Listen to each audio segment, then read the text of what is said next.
कभी आपने सोचा है कि अगर आपको वह सब कुछ मिल रहा हो जिसके आप सबसे ज़्यादा योग्य हो और उसी क्षण आपसे वह सब कुछ छीन लिया जाए, तो आप क्या करोगे?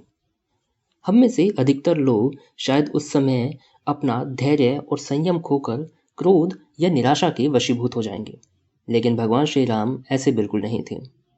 नमस्कार दोस्तों, स्वागत आप सभी का द वीआईपी टेल्स में। और आज की हमारी कहानी है भगवान श्री राम के वनवास की। एक ऐसी कहानी जो हमें यह सिखाती है कि जीवन में सबसे बड़ी शक्ति क्रोध नहीं बल्कि संयम और कर्तव्य है। अयोध्या नगरी उस समय अपने वैभव के शिखर पर थी। सड़कों पर पुष्प बिछाए जा रहे थे, घरों में दीप जल रहे थे और मंदिरों में मंगल गीत गूंज रहे थे। राजा दशरथ वृद्ध हो चुके थे और उन्हें विश्वास था कि अब अयोध्या को एक आदर्श राजा मिलना चाहिए, और वह राजा थे श्री राम। प्रजा प्रसन्न थी क्योंकि श्री राम केवल राजकुमार नहीं बल्कि न्याय, करुणा और मर्यादा के प्रतीक थे। प्रजा जानती थी कि श्री राम का राज्य न्याय, करुणा और धर्म पर आधारित होगा। लेकिन उसी महल में जहां उत्सव की तैयारियां चल रही थी, वहां मंथरा रानी केकई के मन में विष भर रही थी। मंथरा ने केकई से कहा, अगर आज श्री राम राजा बने तो भरत सिर्फ एक नाम बनकर रह जाएंगे। केकई का मन यह सुनकर डगमगा गया। उन्हें याद आए राजा दशरथ द्वारा दिए गए 2 वरदान। रात के अंधेरे में वे राजा के दशरथ के पास गई और अपने 2 वरदान मांग लिए। ऐसे वरदान जिन्होंने इतिहास बदल दिया। पहला था भरत को अयोध्या का राजा बनाना और दूसरा श्री राम को 14 वर्षों का वनवास। जैसे ही कैकेयी ने अपने वरदान बताए, राजा दशरथ धरती पर गिर पड़े। उनकी आंखों से आंसू बहने लगे। वे बोले, यह मुझसे मत मांगो, लेकिन वचन वचन होता है। राजा दशरथ जीते जी टूट गए थे। जब यह समाचार भगवान श्री राम तक पहुंचा तो पूरा दरबार उनकी प्रतिक्रिया को देखने लगा। सबको लगा था अब श्री राम विरोध करेंगे, लेकिन श्री राम के चेहरे पर न क्रोध था न दुख। भगवान श्री राम शांत भाव से मुस्कुराए। वे शांत स्वर में बोले, पिता का वचन मेरे लिए राज्य से भी बड़ा है।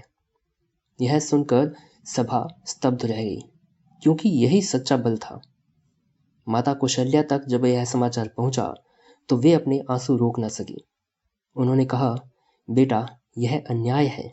श्री राम ने माँ के चरण पकड़कर कहा, माँ, धर्म का मार्ग कठिन होता है, लेकिन वही सही होता है।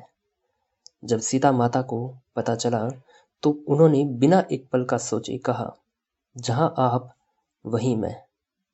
लक्ष्मण बोले, भैया, आपके बिना मेरे लिए अयोध्या वन से भी कठिन है। जब श्री राम वन जाने लगे थे तो पूरी अयोध्या उनके साथ चल पड़ी। बच्चे रो रहे थे, बुजुर्ग प्रार्थना कर रहे थे। श्री राम ने सबको समझाया और लौटाया। उन्होंने कहा, मेरा वनवास आपके लिए दुख नहीं बल्कि धर्म की रक्षा है। जब श्री राम वन में पहुंचे और उन्होंने वन में समय बिताया था, उस समय वन में न राजमहल था न सुविधा, सिर्फ धैर्य था और विश्वास। लेकिन श्री राम हर कष्ट को शांत मन से स्वीकार करते रहे, कभी कोई शिकायत नहीं की, क्योंकि वे जानते थे कठिन समय अस्थायी होता है। कठिन समय मनुष्य के चरित्र को परखने के लिए आता है। तो दोस्तों, इस छोटी सी कहानी से हमें यह सीखना चाहिए कि हर इंसान के जीवन में एक वनवास आता है।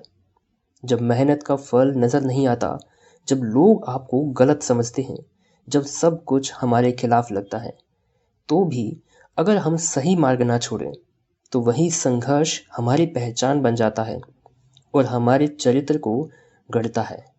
भगवान श्री राम चाहते तो विद्रोह कर सकते थे, लेकिन भगवान श्री राम ने सत्ता नहीं चुनी, उन्होंने धैर्य चुना, और यही संयम और मर्यादा उन्हें मर्यादा पुरुषोत्तम बनाती है। अगर आज आपका प्रमोशन रुक गया है, आपको मेहनत का फल नहीं मिल रहा या जीवन में अन्याय हो रहा है, तो याद रखिए, यह भी एक तरह का वनवास है और हर वनवास के बाद अयोध्या आती ही है। अगर आज आप संघर्ष में हैं तो याद रखिए, यह वनवास है, अंत नहीं। धैर्य रखिए, कर्तव्य का पालन करते रहिए और विश्वास मत छोड़िए। अयोध्या अवश्य आएगी। जय श्री राम।